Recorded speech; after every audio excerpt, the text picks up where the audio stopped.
വേണുനാവളി ഞാനും കൂടെ രണ്ട് കമ്മ്യൂണിസ്റ്റ് സിനിമകൾ ചെയ്തിട്ടുണ്ടെന്ന് പറയും. ഒന്ന് ലാൽസലാമും പിന്നെ അതിനുശേഷം രക്തസാക്ഷികൾ സിന്ദാബാദ്. ഈ രണ്ട് സിനിമകൾ പ്രത്യേകിച്ച് ലാൽസലാമിലൊക്കെ നമ്മൾ കാണിക്കാൻ ഉദ്ദേശിച്ചൊരു കാര്യം അന്ന് പ്രസ്ഥാനത്തിന് വേണ്ടി ചെയ്ത ത്യാഗം എന്ന് പറയുന്നത് ഭയങ്കരമായിരുന്നു. ഒന്നും പ്രതീക്ഷിച്ചല്ല. അന്ന് MLA ആകുന്നോ മന്ത്രിയാകുന്നോ അല്ലെങ്കിൽ എന്തെങ്കിലും ഒരു രാഷ്ട്രീയത്തിൽ എന്തെങ്കിലും ആകുമെന്നോ അല്ലെങ്കിൽ അതിൻ്റെ പുറകിൽ കാശെന്നോ ഒരു ചിന്തയും ഇല്ലാതെ ഒരു പ്രസ്ഥാനത്തിന് വേണ്ടി ഒരു പ്രത്യയശാസ്ത്രത്തിൻ്റെ വിശ്വാസത്തിൻ്റെ പുറത്ത് അത് നടന്ന് കാണാനുള്ള ആഗ്രഹത്തിൻ്റെ പുറത്ത് ഒരു നല്ല നാളേക്ക് വേണ്ടി ഒരു വലിയ ഒരു പുതിയ ഇന്ത്യക്ക് വേണ്ടിയൊക്കെയുള്ള ഒരു ശ്രമത്തിൻ്റെ ഭാഗത്ത് ഒരു ചെറുപ്പക്കാർ ജീവിതം ഹോമിച്ചവരാണ്. അവരുടെ എല്ലാ സുഖങ്ങളും മാറ്റിവെച്ച് പോലീസിൻ്റെ ഇടിയും കഷ്ടപ്പാടുകളും മാത്രം സഹിച്ചൊരു കാലഘട്ടം ഉണ്ടായിരുന്നു എന്ന് ഇന്നത്തെ പുതിയ സഖാക്കൾ അറിയാനും പുതിയ ചെറുപ്പക്കാരറിയാനും പുതിയ രാഷ്ട്രീയക്കാരറിയാനുമുള്ളൊരു ഓർമ്മപ്പെടുത്തലായിരുന്നു ലാൽസലാം.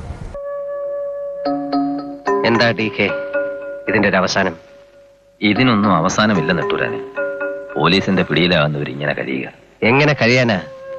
ചെവി മുഴങ്ങുന്നത് പോലീസ് പിടിച്ചുകൊണ്ടുപോയ അച്ഛനെയും അമ്മയും കാണാതെ പടിഞ്ഞാറക്കര പാടത്ത് വിശന്ന് നിലവിളിക്കുന്ന പാവപ്പെട്ട കുഞ്ഞുങ്ങളുടെ കൂട്ടക്കരച്ചില. മുഴുപട്ടിണിയിൽ പോലും വാതിൽ തുറന്ന് നമുക്ക് ഒളിച്ചിരിക്കാൻ ഇടം തന്ന് സഹായിച്ച സ്റ്റെല്ല വരെ ഇടിയൻ കർത്താവിന്റെ കൊലപ്പുരയിലായി കഴിഞ്ഞു. നമ്മുടെ പ്രസ്ഥാനത്തിന് വേണ്ടിയല്ലേ ഇത്തരം വേദനിപ്പിക്കുന്ന സത്യങ്ങളെ കാണാതിരിക്കുക? പറ്റുമോ? തന്നെ കൊണ്ട് പറ്റുമോ? ഇനിയും നമ്മൾ പിടികൊടുക്കാതെ ഒളിവിൽ കഴിയുന്ന ഓരോ നിമിഷവും പോലീസിന്റെ ചവിട്ടും ഇടിയുമേറ്റ് നമുക്ക് വേണ്ടി വേദന അനുഭവിക്കുന്ന പാവങ്ങൾക്ക് പാർട്ടിയോടുള്ള വിശ്വാസം പോലും നഷ്ടപ്പെടും. അവരെ മോചിപ്പിക്കണം DK. അവരിനി വേദനിക്കാൻ പാടില്ല. നമുക്ക് പിടികൊടുക്കാം.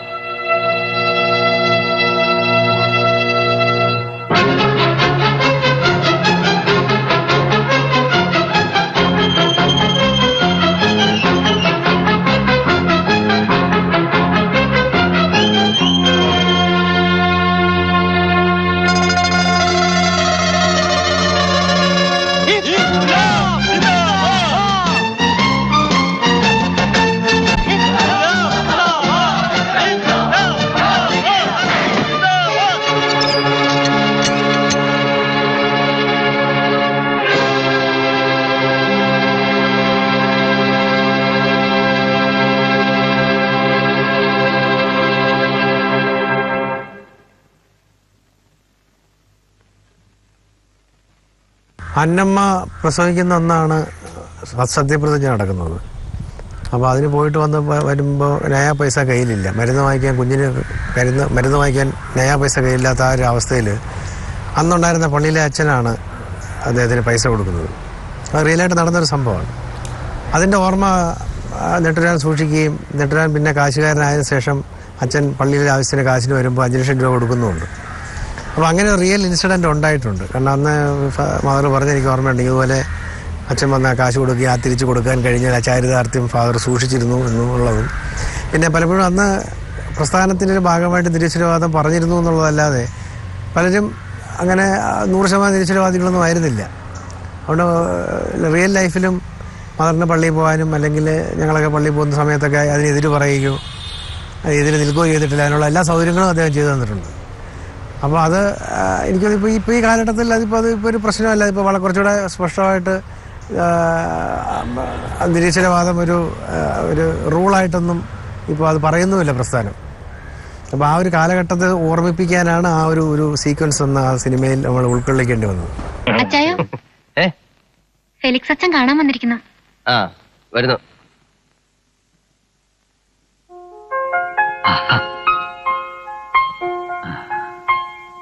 നമസ്കാരം അച്ഛോ. നമസ്കാരം. അച്ഛൻ എഴുന്നാട്ടെ. സുഖമല്ലേ സ്റ്റീഫ? അതെ അച്ഛോ.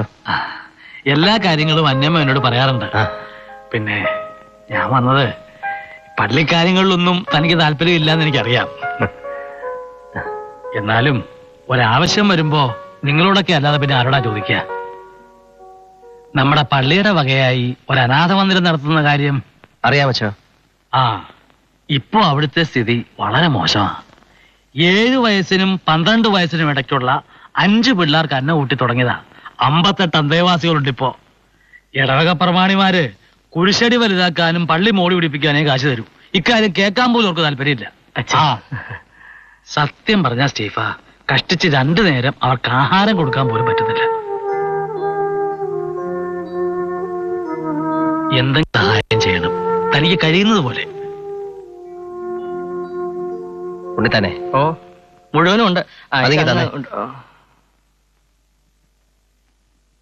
ഇതാച്ചോ 5 ലക്ഷം രൂപയുണ്ട്. ഇത്രയും വലിയൊരു തുക സ്റ്റീഫ?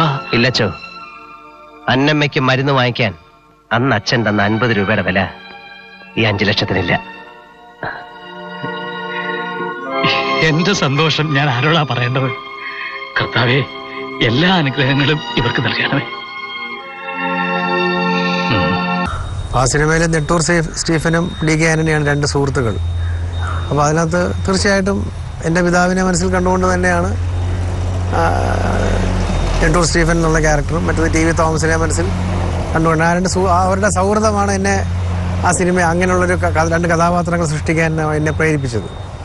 അപ്പോൾ ഇപ്പോഴും ഞാൻ പറയുന്നത് 100% അത് ഒരു ഓട്ടോബയോഗ്രഫിക്കലല്ല, ഓട്ടോബയോഗ്രഫി ബീയിങ് ഫിക്ഷണലൈസ്ഡ് ആയിരുന്നു. അപ്പോൾ അതിനകത്ത് എനിക്ക് തോന്നിയ കാര്യം, കുടുംബജീവിതത്തിന് വേണ്ടി രാഷ്ട്രീയ ജീവിതം ത്യജിച്ച ഒരു സഖാവിൻ്റെയും രാഷ്ട്രീയ ജീവിതത്തിന് വേണ്ടി കുടുംബജീവിതം ത്യജിച്ച മറ്റൊരു സഖാവിൻ്റെയും കഥയാണ്.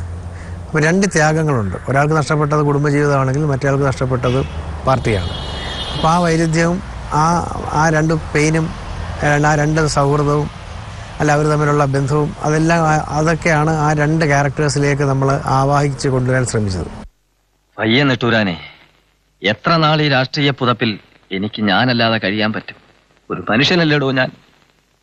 ഡി കെ, തന്റെ യുദ്ധക്കളത്തിൽ അങ്ങോട്ടും ഇങ്ങോട്ടും വെട്ടി മരിക്കുന്നത് താൻ തന്നെ. വിട്ടുവീഴ്ചകൾക്ക് തയ്യാറാകണം. തനിക്കും സേതുവിനും ഇനി ഒരുമിച്ച് കഴിഞ്ഞൂടെ? എന്തോന്ന് വിട്ടുവീഴ്ച? ഞാൻ എന്ത് ചെയ്യണമെന്നാ താൻ പറയുന്നത്? എന്റെ ഭാര്യയെ സേതുന്ന് വിളിച്ചപ്പോ എന്തോന്ന് വിളി കേൾക്കുന്നതിന് പകരം മിനിസ്റ്റർ സേതുലക്ഷ്മി എന്നോ സഖാവ് സേതുലക്ഷ്മി എന്നോ വിളിക്കണമെന്ന അഹങ്കാരമാണ് അവൾ എന്റെ മുഖത്ത് വലിച്ചെറിഞ്ഞത്. അത് പറയരുത്. ഒരു കമ്മിറ്റി കൂടുമ്പോഴത്. താനൊരു കാര്യം മനസ്സിലാക്കണം ഡി കെ. താനും സേതുലക്ഷ്മിയും പാർട്ടിയിലെ 2 സീനിയർ സഹാക്കളാണ്. പാർട്ടി എടുത്തു തന്ന മാലയിട്ടാണ് നിങ്ങൾ ഭാര്യയും ഭർത്താവുമായത്. അതെ, പാർട്ടി എടുത്തു തന്നേ ഉള്ളൂ. മാലയിട്ട് സ്വീകരിച്ചത് ഞാനാ. പൂമാലയിട്ട് സ്വീകരിച്ചതിന്റെ പേരിൽ പൂക്കടക്കാരന്റെ സ്വന്തം ആവോടോ ഭാര്യ? എന്റെ ഭാര്യ ആയിരിക്കണം. താൻ ഭാഗ്യവാനാടോ. ഈ വീട്ടിൽ അന്നമ്മൂന്ന് വിളിക്കുമ്പോ വിളി കേൾക്കാൻ ഒരു ഭാര്യയും മടിയിലിരുത്തി കൊഞ്ചിക്കാൻ ഒരു മകനുമുണ്ട്. പക്ഷെ എന്റെ ദുഃഖം തനിക്കറിയാമോ ഡി കെ? എന്റെ അന്നമ്മയെ സ്നേഹിക്കുന്ന പോലെ ഞാൻ എന്റെ പാർട്ടിയെ സ്നേഹിച്ചു. എന്റെ കുഞ്ഞിനെ താലോലിക്കുന്ന പോലെ പാർട്ടി ദർശനങ്ങളെ പട്ടിണിയിലും ഞാൻ താലോലിച്ചു. ഇന്നിപ്പം നെട്ടൂരാൻ കമ്മ്യൂണിസ്റ്റുകാരനല്ല, വെറും ബൂർഷ മുതലാളി. പാർട്ടിയെ സ്വാധീനിച്ച് കള്ളക്കാശുണ്ടാക്കിയ മുതലാളി. എന്റെ ജോലിക്കാർ നല്ല ശമ്പളം വാങ്ങുന്നു, നല്ല ആഹാരം കഴിക്കുന്നു, നല്ല വസ്ത്രം ധരിക്കുന്നു. അവരുടെ ആത്മാർത്ഥയിൽ ഈ പ്രസ്ഥാനം വലുതായി പോയത് തെറ്റാണെന്നാണോ പാർട്ടി പറയുന്നത്? പാർട്ടി അല്ലല്ലോ നെട്ടൂരാനെ പറയുന്നത്, പാർട്ടിക്കാരല്ലേ. പാർട്ടിക്കാർ തന്നെ തള്ളിപ്പറഞ്ഞ നിമിഷം തൊട്ട് അറിയാതെയെങ്കിലും മനസ്സുകൊണ്ട് പാർട്ടിയിൽ ഞാനൊരു ഒറ്റയാനായി. ഒന്നും പറഞ്ഞിട്ട് കാര്യമില്ലടോ. തന്നെ വീട്ടുകാര് വിട്ടപ്പോ എന്നെ പാർട്ടിക്കാര് വിട്ടു. അത്യുന്നതമായി ലാൽ സലാം എന്താണ് ഉദ്ദേശിച്ചതെന്ന് ചോദിച്ചാൽ 2 സുഹൃത്തുക്കളുടെ ആത്മബന്ധത്തിൻ്റെ ഒരു കഥയാണ്. പിന്നെ ഒരു പ്രണയബന്ധത്തിന് വേണ്ടി, അല്ലെങ്കിൽ ആക്ച്വലി അന്നമ്മ എന്ന് പറയുന്ന ക്യാരക്ടർ ചെയ്ത ത്യാഗം, ഒരു വലിയ വീട്ടിൽ നിന്ന് ഒരുപാട് സൗകര്യങ്ങളൊക്കെ ഉപേക്ഷിച്ച് സ്നേഹിച്ചൊരു പുരുഷൻ്റെ കൂടെ ഇറങ്ങി, അന്നത്തെ കാലത്ത് ഒരു കമ്മ്യൂണിസ്റ്റുകാരനോട് ഇറങ്ങിത്തിരിക്കുക എന്ന് പറഞ്ഞത് ആത്മഹത്യാപരമാണ്. കാരണം എന്ത് സംഭവിക്കാം, അദ്ദേഹം മരിച്ചു പോകാം, രോഗിയാകാം, ജീവിതത്തിൽ ഒന്നും ആയില്ലെന്നിരിക്കാം. അങ്ങനെ വലിയ ത്യാഗത്തിൻ്റെ കഥയുണ്ട് അതിനകത്ത്. കാരണം ഒരു കാലഘട്ടം മുഴുവൻ കാത്തിരുന്ന, ഒരാൾക്ക് വേണ്ടി കാത്തിരുന്ന് ജീവിതം ഹോമിച്ച ഒരു സ്ത്രീയുടെ കഥയുണ്ട്, എൻ്റെ സുഹൃത്തുക്കളുടെ കഥയുണ്ട്, കുടുംബജീവിതം നഷ്ടപ്പെട്ട ഒരു സഖാവിൻ്റെ കഥയുണ്ട്, പാർട്ടി ജീവിതം കുടുംബജീവിതത്തിന് നഷ്ടപ്പെട്ട മറ്റൊരു സഖാവിൻ്റെ കഥയുണ്ട്. അപ്പം അങ്ങനെ ഒരുപാട് ത്യാഗങ്ങളുടെ കഥയാണ്.